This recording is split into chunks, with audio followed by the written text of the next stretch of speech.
اور ان میلوں میں دور دراز سے لوگ آتے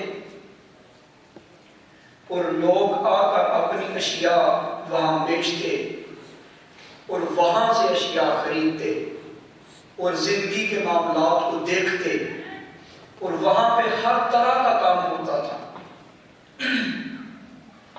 حتیٰ کہ یہ کام بھی ہوتا تھا جوان بچے اپنے باپ کو پکڑ کے بولیاں لگاتے تھے، کون ہے جو میرے باپ کو خریدنا چاہتا ہے۔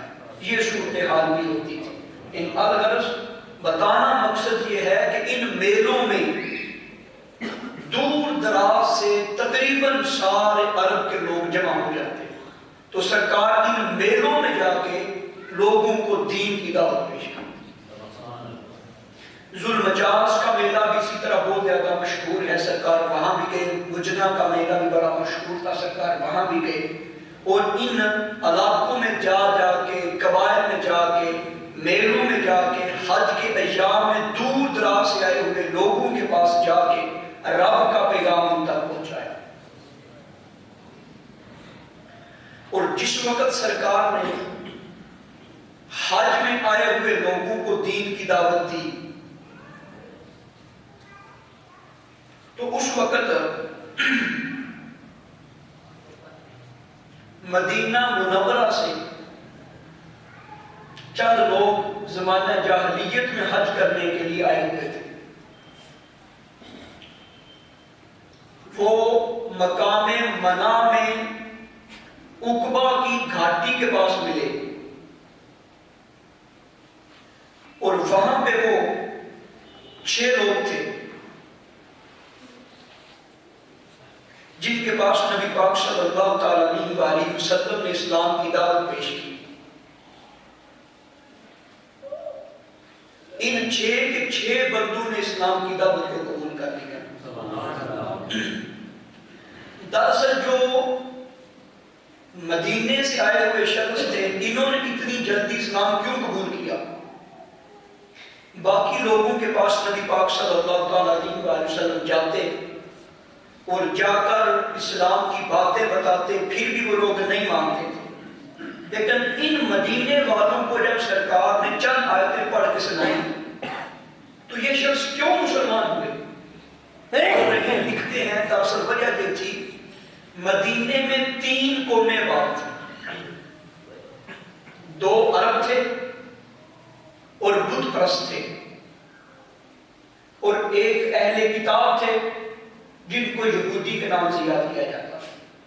اوس اور خزرج یہ 2 قبیلے مدینہ منورہ میں آباد تھے۔ جب بھی کوئی مسئلہ بنتا آپس میں تو یہ جو اہل کتاب یہودی تھے، یہ اس وقت عربوں کو کہتے کہ تمام نبیوں کے بعد اللہ رب العزت نے جس نبی کو اس دنیا کائنات میں بھیجنا ہے وہ نبی آخر الزمان ہے، اور ہم اس کے ساتھ مل کے تمہاری مخالفت کریں گے، اور ہم اس نبی کا پہلے کلمہ پڑھ لیں گے۔ دراصل یہ جو یہودی تھے، یہ اوس اور خزرج، ان دونوں سے علم میں بھی زیادہ تھے، اور ان کے پاس کبھی بیٹھتے اٹھتے کاروبار کے معاملات میں ان کو بھی پتہ چل گیا، اہل مدینہ میں اوس اور حضرت کو بھی، کہ ایک نبی ابھی باقی ہے اور وہ نبی سارے نبیوں سے اعلیٰ ہے۔ یہودی یہ کہتے تھے کہ ہم اس نبی کا پہلے کلمہ پڑھ لیں گے، اور اوس اور حضرت والے کہتے تھے کہ ہم اس نبی کی پہلے پیروی کر لیں گے۔ تو جس وقت سرکار نے منع کے میدان میں عقبہ گھاٹی کے پاس ان 6 لوگوں کو جو مکہ سے حضرت قبیلے کے آئے ہوئے تھے اسلام کی دعوت پیش کی، قرآن کی آیتیں پڑھ کے سنائی اور اپنا نبی ہونا بیان کیا، تو انہوں نے آپس میں صلاح کی اور کہا کہ ہم جلدی اسلام قبول کر لیتے ہیں، یہ نہ ہو کہ یہودی ہم سے سبقت لے جائیں، ہم سے آگے نکل جائیں اور ہم اسلام قبول کرنے میں پیچھے رہ جائیں۔ ان 6 بندوں نے اسلام قبول کر لیا۔ اب یہ کہتے ہیں، اب یہ کہہ لیں کہ مکہ کی سرزمین میں اسلام کا پہلا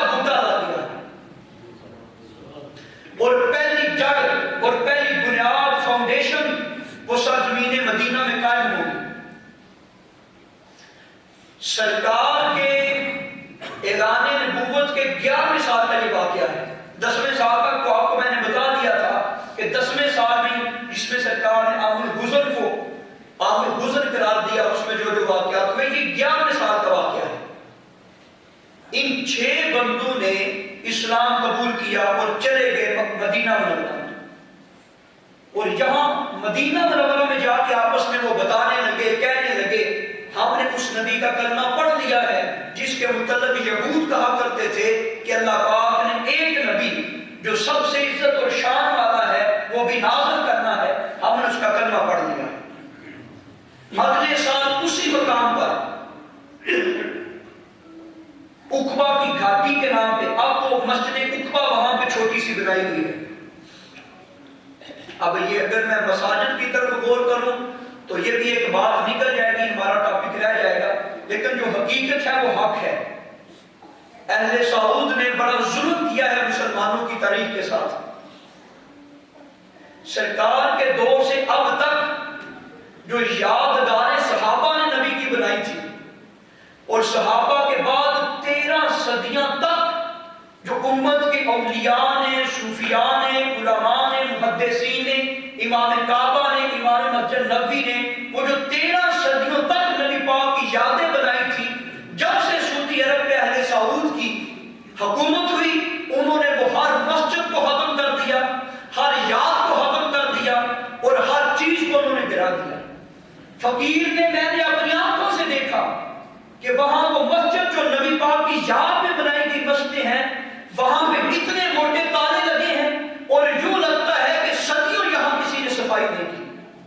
اور آپ یہ ہمارے یہ کہہ رہے ہیں کہ پرانی مسجد ہو روڈ کے اوپر، جس طرح وہاں صفیں ہوتی ہیں اس سے بھی ناقص قسم کی صفیں وہاں موجود ہیں اور کسی کو وہاں پہ جانے کی اجازت نہیں ہے. اور نبی پاک کا مبارک گھر جو 13 صدیوں تک مسلمانوں نے قائم رکھا، لیکن آج سے صرف 75 سال پہلے کی بات ہے جب سعود خاندان کی حکومت ہوئی تو انہوں نے سرکار کے مبارک گھر کی یادگار کو ختم کر دیا. پھر یہاں تک بس نہیں کی، جس بندے کو حج یا عمرے کا موقع ملے وہ سرکار کے روضہ انور کے سامنے جو جالیاں بنی ہوئی ہیں ان کے اوپر اگر نظر اٹھا کے دیکھے تو وہاں پہ بھی آپ کو فرقہ واریت کی وہ نظر آئے گی. جب سے لوگوں کی حکومت ہوئی ہے ابن سعود کی اور ان کے خاندان کی، وہ جو پہلے سرکار کی شان میں قرآن کی آیتیں اور پہلے اشعار لکھے ہوئے تھے وہ اشعار وہاں پہ مٹا دیے گئے ہیں. آج بھی امت کو واضح نظر آتے ہیں کہ ان کے نیچے کوئی چیز لکھی ہوئی تھی. جو 13 صدیاں پہلے کعبہ کے متولی گزرے ہیں وہ سارے ان پڑھ تھے، وہ سارے جاہل تھے، جنہوں نے کعبہ کی دیواروں کے اوپر، مسجد نبوی کی دیواروں کے اوپر یا رسول اللہ کے لفظ لکھے اور 13 سال تک موجود رہے. کیا 13 سال تک کوئی امام کعبہ نہیں تھا؟ آج لوگ ہمیں کہتے ہیں یار وہاں تو امام کعبہ ہے، مسجد نبوی کا امام ہے. دراصل یہ باتیں جس وقت ہم دیکھتے ہیں اپنی آنکھوں سے پھر جی نہیں کرتا ہم ان کے پیچھے نماز پڑھیں. باقی ہمارا ان کے ساتھ کوئی اختلاف نہیں ہے. جس بندے کو رب نے ہمت دی ہو اپنی آنکھوں سے جا کے دیکھے. اتنی غداری نبی کی ذات کے ساتھ نہیں کرنی چاہیے. حد کرتی ایک بات پہ نہیں، جگہ جگہ پہ جہاں بھی ذات مصطفیٰ کا تعلق ہے وہاں پہ وہ لوگ کھڑے ہیں. اور بیت اللہ میں اس کے علاوہ اگر کوئی گناہ ہو رہا ہے، کوئی غلط کام ہو رہا ہے، کوئی بندہ آپ کو نہیں پوچھے گا. مسجد نبوی کے ایریے کے اندر لوگ گناہ کبیرہ کر رہے ہیں، کوئی بندہ نہیں پوچھتا. مسجد نبوی کی ایریے کے اندر وہ کبیرہ گناہ کیا ہے. عشاء کے درس میں ایک دن اس کی میں نے ڈیٹیل آپ کے سامنے رکھی تھی، اشارہ کر دیتا ہوں. نماز عصر کے بعد نفل پڑھنا جائز نہیں ہے. جنت ریاض الجنہ میں لوگ عصر کے بعد نماز پڑھ رہے ہیں، کوئی بندہ ان کو منع نہیں کرتا. لیکن اگر ایک ایکڑ دور کھڑے ہو کے اور سرکار کی بارگاہ میں ہاتھ باندھ کے سلام پڑھنا شروع کر دیں وہاں فوراً منع کرنے والا آ جائے گا. یہ فرقہ واریت نہیں تو اور کیا ہے.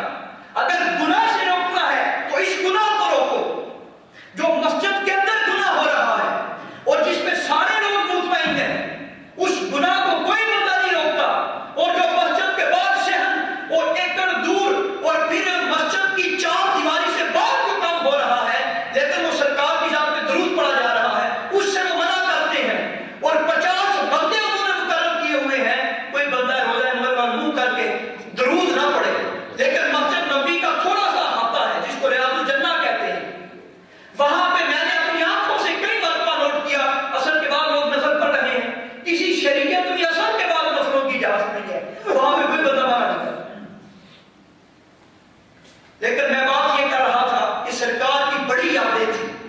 جو آج سے 1300 سال تک مسلمانوں نے قائم رکھی، لیکن 75 سال سے، صرف 75 سال سے، اور پھر آج یوم میلاد بھی ہے، پوری سعودی عرب کی تاریخ گواہ ہے، اور سعودی عرب کا ایک ایک مورخ، محدث، فقیہ، عالم نے اپنی کتاب میں لکھا ہے کہ آج سے صرف 75 سال پہلے کی بات ہے، ہر سال انتہائی دھوم دھام سے مکہ کی گلیوں میں میلاد کا جلوس نکالا کرتا تھا، اور مکہ کی گلیوں میں لوگ اتنا اہتمام کرتے تھے جس کی حد ہی نہیں ہے، اور بندے دور دراز سے سفر کر کے اس مکان پہ حاضری دیا کرتے تھے جس مکان میں نبی پاک کی پیدائش ہوئی۔